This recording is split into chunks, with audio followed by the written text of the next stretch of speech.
নমস্কাৰ বন্ধুসকল, আজি মই তোমালোকক ইংৰাজীৰ পৰা অসমীয়াত কেইটামান চেণ্টেঞ্চ শিকাম।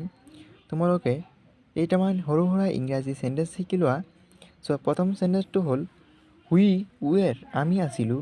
ইউ ৱেৰ, তুমি আছিলা। দে ৱেৰ, সিহঁত আছিল। দে ৱেৰ, সিহঁত আছিল। মিনা ৱাজ, মিনা আছিল। তাৰপিছত চোৱা, আই হেড, মোৰ আছিল। ইউ হেড, তোমাৰ আছিল। হি হেড, তাৰ আছিল। চি হেড, তাইৰ আছিল। ৰাম হেড, ৰামৰ আছিল। তাৰপিছত চোৱা, গুড বয়, ভাল ল'ৰা। টেল মেন, ওখ মানুহ। গ্ৰীণ গ্ৰাছ, সেউজীয়া ঘাঁহ। ৰেড কালাৰ, ৰঙা ৰং। মাষ্ট ৱাটাৰ, বহুত পানী।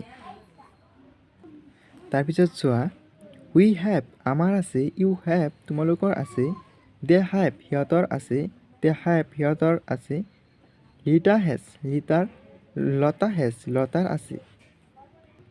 বন্ধুসকল, ভিডিঅ'টি কেনেকুৱা হ'ল ভাল লাগিলে লাইক কৰিবা, আৰু যদি ভাল লাগি থাকে তেনেহ'লে তোমাৰ বন্ধু বান্ধৱৰ তাত ভিডিঅ'টি শ্বেয়াৰ কৰি দিবা। আৰু যদি মোৰ চেনেলত নতুন আহিছা তেনেহ'লে চেনেলটি এতিয়াই ছাবস্ক্ৰাইব কৰি ৰাখা। আজিৰ ভিডিঅ'টি মই ইয়ালৈকে সমাপ্ত কৰিছোঁ। এনেধৰণৰ নতুন নতুন ভিডিঅ'বোৰৰ ন'টিফিকেশ্যন পাবৰ কাৰণে পাছতে বেল আইকনটি বজাই ৰাখা।